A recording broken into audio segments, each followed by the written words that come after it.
जीवन पर्यंत फलहारे श्री महंत श्री श्री 108 श्री रामदूत दास जी महाराज मौनी बाबा बघौल धाम दरभंगा के शिष्य आशीर्वचनक आकांक्षी श्याम बिहारी राय सरस गीतकार उठौली दरभंगा।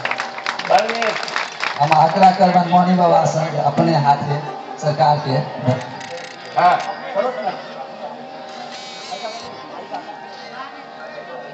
अरे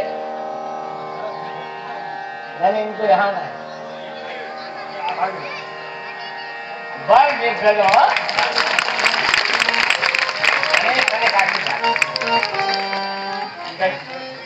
कार्यक्रम के आगा बढ़े